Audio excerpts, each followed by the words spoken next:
د جمعې د ورځې عظمت. محترم ورونو، د جمعې ورځ د الله تعالی د خصوصي مهربانیو ورځ ده. په دې ورځ باندې ډېر غټ غټ واقعات موجود سوي، که څه هم چې بعضې مسلمانان دا ورځ په لهو و لعب کې تېره کوي او بعضې بیا پکښې اکثره ویده وي، نو دوی په حقیقت کې د دې ورځې د قدر او شرافت څخه خبر نه دي. حالانکه په احادیث مبارکو کې د دې ورځې ډېر عظمت او فضیلت بیان شوی دی. نو لہذا مسلمانانو ته پکار ده چې په دې ورځ باندې د الله تعالی عبادت وکړي، دعا وغواړي او په نبی علیه الصلاة والسلام باندې ډېر درود شریف ووایي. د مسلم شریف حدیث دی، رسول الله صلی الله علیه وسلم فرمایي: خیر یوم طلعت علیه الشمس یوم الجمعة فیه خلق آدم وفیه ادخل الجنة وفيه أخرج منها ولا تقوم الساعة إلا في يوم الجمعة. د دې حدیث خلاصه او مضمون په ټولو هغه ورځو کې چې په هغوی باندې لمر راخیږي، په دې ټولو ورځو کې بهترینه ورځ د جمعې ده. په همدې ورځ حضرت آدم علیه السلام پیدا سوی، په همدې ورځ جنت ته داخل سوی، په همدې ورځ د جنت څخه راویستل سوی او ځمکې ته راکښته سوی، او قیامت به هم خاص د همدې جمعې په ورځ قایمیږي. په دې حدیث شریف کې دا ذکر شوه چې په ټولو ورځو کې بهترینه ورځ د جمعې ده، او د بهتروالي وجوهات یې هم په حدیث کې ذکر دي. لومړنی فضیلت د جمعې د ورځې هغه دا دی چې دا ورځ د الله تعالی په نیز باندې د جمعې د ورځې عظمت د کوچني اختر او لوی اختر د ورځې څخه هم ډیر دی. د ابن ماجه شریف او مشکات شریف حدیث دی، رسول الله صلی الله علیه وسلم فرمایي: بېشکه د جمعې ورځ د الله تعالی په نیز د ټولو ورځو سرداره او د عظمت والا ورځ ده. دا ورځ د الله پاک په نیز د کوچني اختر او لوی اختر د ورځې څخه هم زیاته د عظمت او لویي والا ده. په دې کې 5 خصلتونه او خبرې دي چې د دې په وجه دې ته عظمت او فضیلت حاصل دی. اول، په دې ورځ باندې الله پاک حضرت آدم علیه السلام پیدا کړی. په دې ورځ الله تعالی حضرت آدم علیه السلام یې ځمکې ته راښوه کړی. دریم، په دې ورځ الله تعالی حضرت آدم علیه السلام وفات کړی. او څلورم، په دې ورځ کې داسې یو ساعت دی چې په دې کې بنده د الله پاک څخه هر څه وغواړي نو ضرور یې ورکوي، خو چې تر څو پورې حرام شی نه وي غوښتی، ځکه حرام شی غوښتل مقبول نه دی. او پنځم بیا دا دی چې په دې ورځ به قیامت قایمیږي. ټولې مقربې فرشتې، اسمان، ځمکه، هواګانې، غرونه، دریابونه د جمعې د ورځې څخه بیریږي، ځکه دا ټول د قیامت د ورځې د عظمت څخه بیریږي. په دې حدیث کې ذکر شو چې د الله تعالی په نیز د جمعې د ورځې عظمت د عید الفطر او عید الاضحی د ورځې څخه هم زیات دی. دویم فضیلت د جمعې د ورځې هغه دا دی چې جنتیان به د هرې جمعې په ورځ د الله پاک دیدار کوي. په احادیثو کې دا خبره په تفصیل سره ذکر ده چې جنتیان به د هرې جمعې په ورځ باندې د الله پاک دیدار کوي، او دوی به د جمعې ورځې ته ډېر خوشحالیږي، ځکه الله پاک به دوی ته په دې ورځ ډېر خیر ورکوي. په قرآن مجید کې الله رب العزت فرمایي: ولدینا مزید، او زموږ سره د جنتیانو د پاره نور نعمتونه هم شته. د دې نعمتونو څخه یو نعمت د الله پاک دیدار هم دی. حضرت انس او حضرت جابر رضی الله عنهما د مزید په تشریح کې فرمایي: المزید النظر الى وجه الله تعالی بلا کیف. د مزید څخه مراد بلا کیفیت د الله پاک دیدار کول دی، او دا مضمون د نبی کریم صلی الله علیه وسلم څخه د دې آیت للذین احسنوا الحسنى وزیادة په تفسیر کې هم نقل شوی. الزیادة النظر الى وجه الله الکریم، د زیادت څخه مراد د الله تعالی دیدار کول دی.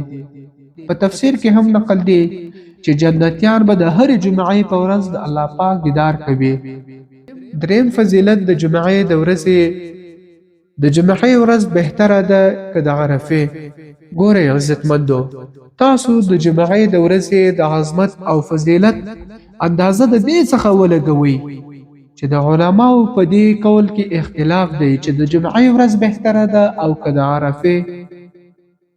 علامه ابن قیم رحمه الله په زاد المعاد کې د 10 څخه زیات وجوهات په بنا باندې د جمعې ورځې تفضیلت ورکړي. علامه طیبی رحمه الله فرمایي چې د بعضو حضراتو په نیز په ټولو ورځو کې د عرفې ورځ افضله ده او د بعضو په نیز باندې د جمعې ورځ افضله ده، لکه څرنګه چې په دې مذکوره حدیث کې دی خیر یوم طلعت علیه الشمس یوم الجمعه. خو په دې دواړو اقوالو کې تطبیق داسې کېدای شي چې څوک وایي چې په ټولو ورځو کې د عرفې ورځ افضله ده، نو د هغوی مقصد دا دی چې په ټول کال کې افضله ورځ د عرفې ده، او چې څوک وایي چې په ټولو ورځو کې د جمعې ورځ افضله ده، نو د دوی مقصد دا دی چې د هفتې په دې 2 واړه ورځو کې د دې ټولو څخه افضله ورځ د جمعې ده. په دې طریقې سره د دواړو حضراتو په اقوال کې تطبیق هم راځي او د هر یو کس قول په خپل ځای هم صحیح سو. همدا شان څلورم فضیلت د جمعې د ورځې دا دی جمعه د مسکینانو دپاره حج دی. په جامع صغیر کې د حضرت عبدالله بن عباس رضی الله تعالی عنہ څخه دا حدیث مرفوعا نقل دی: الجمعه حج المساکین، جمعه حج د مسکینانو دی. په یو روایت کې ذکر دی الجمعه حج الفقراء، چې جمعه حج د فقیرانو دی. پنځم فضیلت، الله پاک ته جمعه د نفلي حج څخه هم ډیره محبوب ده. محترمو، د جمعې د عظمت اندازه تاسو د دې څخه ولګوئ چې ابن مصیب رحمه الله فرمایي الجمعه احب الى الله تعالی من حج التطوع. الله پاک ته جمعه د نفلي حج څخه هم زیاته محبوبه ده. همدا شان شپږم فضیلت، جمعه د مسلمانانو دپاره اختر دی. لکه څرنګه چې مسلمانان د اختر پر راتلو خوشحالیږي، نو همدغه شان د جمعې پر راتلو سره هم خوشحالي پکار ده، ځکه جمعه هم د الله پاک د مسلمانانو دپاره اختر ګرځولې. دا خبره په احادیثو کې هم ذکر ده. اول په موطا امام مالک او مشکا شریف کې دا حدیث ذکر دی چې رسول الله صلی الله علیه وسلم په یوه جمعه باندې مسلمانانو ته وفرمایل: یا معشر المسلمین ان هذا يوم جعله الله عيدا فاغتسلوا ومن كان عنده طيب فلا يضره ان يمس منه وعليكم بالسواك.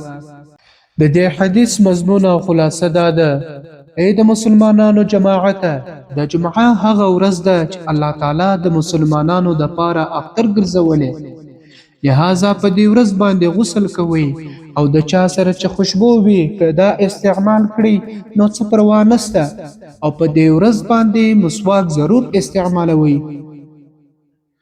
نو فایده یې دا سوه او مطلب یې دا دی چې د جمعې ورځ الله تعالی د فقیرانو، مسکینانو، اولیاء الله او صالحینو دپاره د خوشحالۍ او اختر ورځ ګرځولې، لهذا په دې ورځ باندې غسل کول، مسواک استعمالول، خوشبو لګول او پوره پاکي حاصلول پکار دی. او وهم فضیلت د جمعې دا دی چې د جمعې په ورځ کې لږ وخت دی چې د مسلمان دعا پکې قبلیږي. د هرې جمعې په ورځ الله پاک داسې یو ساعت یعنی لږ وخت مقرر کړی چې په هغې کې یو مسلمان د خیر سوال وکړي نو الله پاک د ده سوال قبلوي. رسول الله صلی الله علیه وسلم فرمایي بېشکه د جمعې په ورځ کې داسې یو ساعت دی که مؤمن بنده دا ومومي او دا پیدا کړي او د الله پاک څخه په دې کې د خیر سوال وکړي نو الله پاک به ده ته دا ورکوي، یعنی د ده سوال قبلوي، او هغه ډیر لږ ساعت دی. دویم، په بعضو احادیثو کې ورسره څه نور اضافه هم شته چې د بخاري شریف حدیث دی. نبی علیه الصلاة والسلام فرمایي د جمعې په ورځ کې داسې یو ساعت دی که مسلمان بنده په لمانځه ولاړ وي او دا سعادت پیدا کړي او د الله پاک څخه د خیر سوال وکړي نو الله پاک به ورته دا ورکوي. اوس د جمعې په وخت د دعا قبلېدو ساعت کوم وخت دی؟ په دې کې هیڅ شک و شبهه نشته چې په هر جمعه کې داسې یو ساعت وي چې په هغه کې د مسلمان دعا قبلېږي، لکه دا خبره په مذکوره احادیثو کې ثابته سوه. خو اوس د دې ساعت د تعیین او تخصیص په باره کې شارحینو مختلف اقوال نقل کړي، خو په دې ټولو اقوالو کې دوه اقوال داسې دي چې هغه په بعض احادیثو کې صراحتاً یا اشارتاً ذکر شوي. اول قول دا دی چې دا ساعت د امام د خطبه شروع کولو څخه تر لمانځه ختمېدو پورې وخت دی، یعنی د خطبه او لمانځه وخت د دعا قبلېدو خاص دی. خو په دې ټولو اقوالو کې دوه اقوال داسې دي چې هغه په بعض احادیثو کې صراحتاً یا اشارتاً ذکر شوي. اول قول دا دی چې دا ساعت د امام د خطبه شروع کولو څخه تر د لمانځه ختمېدو پورې وخت دی، یعنی د خطبه او لمانځه وخت د دعا قبلېدو خاص ساعت دی. خو دا دعا به په زړه کې غواړي، په ژبه ور باندې تلفظ نه کوي، ځکه د خطبې په وخت کې چوپ کښېناستل واجب دي، په ژبه سره ذکر و اذکار یا دعا کول منع دي. دویم قول دا دی چې دا د مازدیګر څخه وروسته تر مرویدو پورې وخت دی. د اول قول تایید د مسلم شریف د دې حدیث څخه کیږي. حضرت ابو موسی اشعری رضی الله تعالی عنہ زوی ابو برده فرمایي چې ماته حضرت عبدالله بن عمر رضی الله تعالی عنهما وفرمایل آیا تا د خپل پلار ابو موسی اشعری څخه د جمعې په ورځ د دعا قبلېدو د ساعت متعلق د رسول الله صلی الله علیه وسلم څخه احادیث اوریدلی؟ ما ورته وویل و ما د خپل پلار څخه اوریدلی چې هغوی وفرمایل سمعت رسول الله صلى الله عليه وسلم يقول هي ما بين أن يجلس الإمام إلى أن تقضى الصلاة. ما د رسول الله صلى الله عليه وسلم څخه اوریدلی چې د جمعې په ورځ د دعا قبلېدو ساعت متعلق یې وفرمایل کله چې امام د خطبې دپاره په منبر باندې کښېني تر د لمانځه ختمېدو پورې دا منځنی وخت د دعا قبلېدو وخت دی. د دویم قول تایید د دې احادیثو څخه کیږي.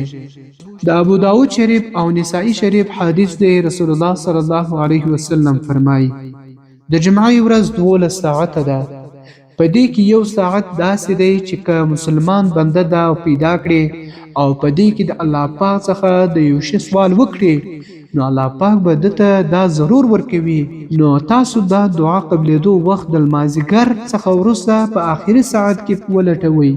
دویم د ترمذی شریف او مشکا شریف حدیث دی نبی علیه الصلاۃ والسلام فرمایي د جمعې د ورځې هغه ساعت چې په هغه کې د دعا قبلېدو امید وي تاسو دا ساعت د مازدیګر څخه وروسته تر مرویدو پورې تلاش کړئ.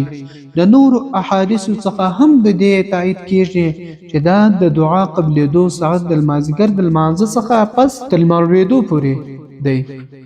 اتم فضیلت د جمعې په هر ساعت کې الله پاک 6 لکه خلق د جهنم د اور څخه آزادوي. رسول الله صلی الله علیه وسلم فرمایي إن يوم الجمعة وليلة الجمعة 24 ساعة ليس فيها ساعة إلا ولله فيها 600 عتيق من النار. بشک د جمعې په ورځ او شپه کې 24 ساعتونه دي، په دې کې په هر ساعت کې الله پاک 6 لکه خلق د جهنم د اور څخه آزادوي. بعض راویانو ورسره دا جمله هم زیاته کړي كلهم قد استوجب النار. دا 6 لکه به ټول هغه کسان آزادوي چې په هغوی باندې د جهنم اور واجب شوی وي. او نه هم فضیلت هم دا شان د جمعې په ورځ د جهنم اور نه تیزیږي.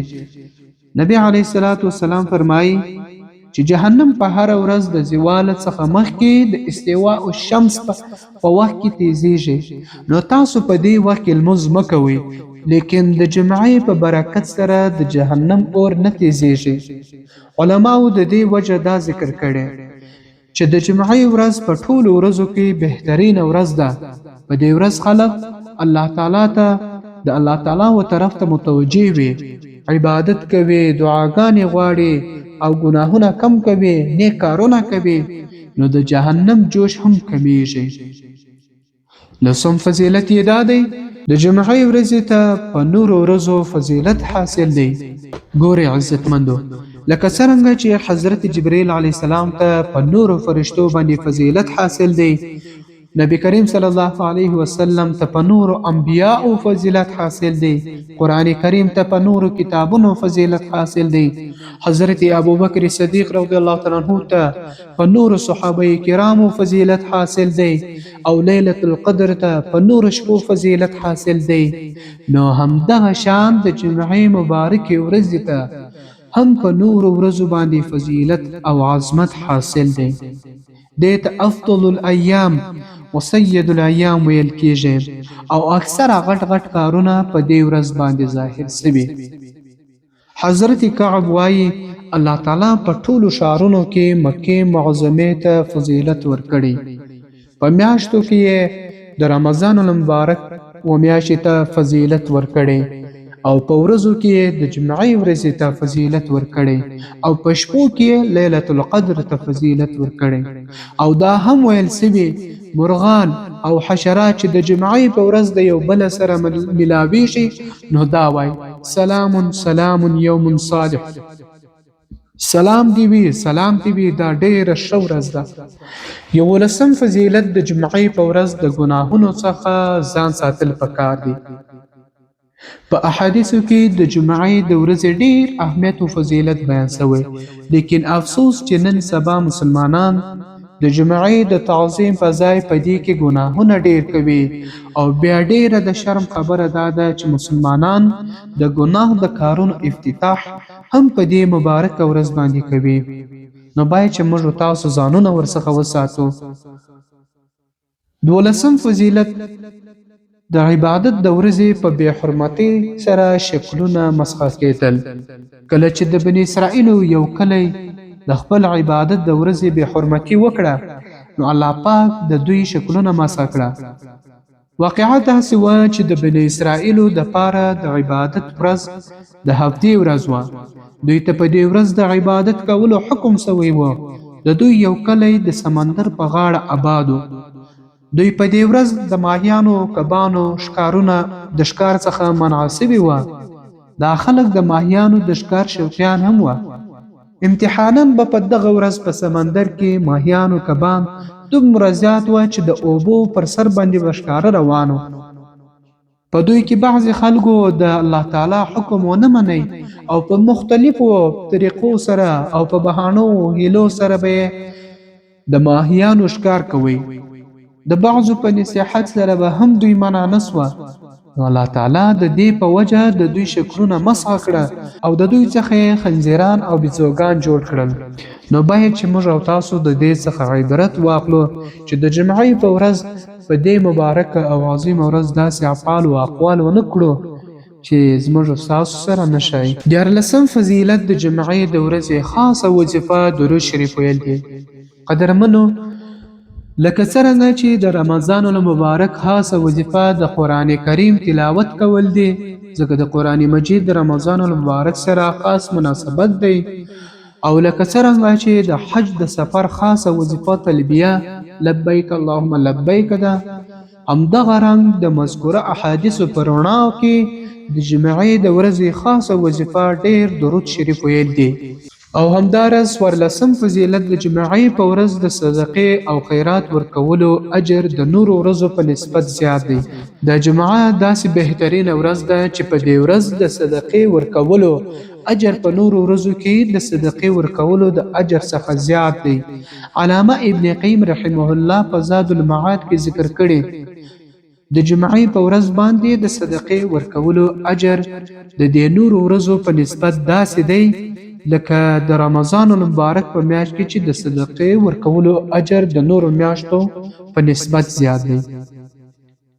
نو دا سوه د جمعې د ورځې 14 هغه لوی فضایلو او فضیلتونه او عظمتونه. نو اوس د دې جمعې په ورځ یو څه آداب او لحاظ باید وساتو. د جمعې د ورځې آداب دا دي چې د جمعې په ورځ بهتره او ښه کار دا دی چې انسان غسل وکړي، صفا او نوې جامې واغوندي، خوشبو ولګوي او په سکون وقار سره مسجد جماعت ته ولاړ سي او په مخکې صف کې کښېني.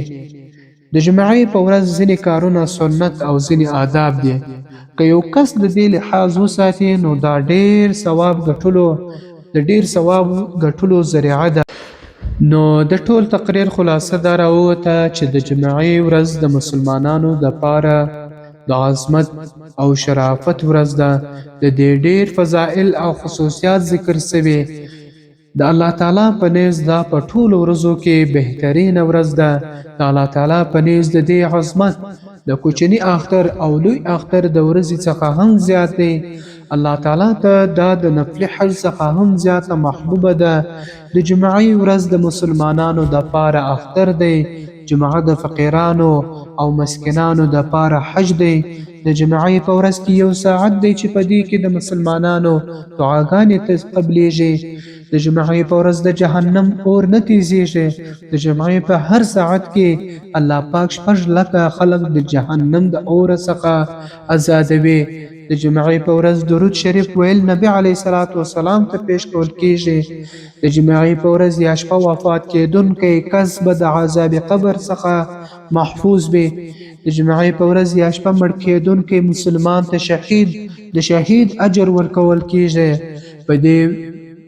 په دې ورځ د مسلمانانو ګناهونه ختمیږي. د جمعې په ورځ نیکو اعمالو او صدقې اجر زیات وي. د دې څخه علاوه د جمعې د ورځې نور ډیر فضائل او فواید بیان شوي. محترمو، که چیرې په دې ورځ د مذکوره فضائلو څخه صرف یو فضیلت هم وي نو بیا هم مسلمانانو ته د دې اهتمام پکار وو. حالانکه په دې کې بېشمېره فضائل او عظمتونه را جمع شوي. لہذا مسلمانانو ته پکار ده چې دا ورځ په فضول او عبث کارونو کې تیره نه کړي، بلکې په دې ورځ د الله پاک عبادت وکړي، ذکر و اذکار و تلاوت او ډیر درود شریف ووایي.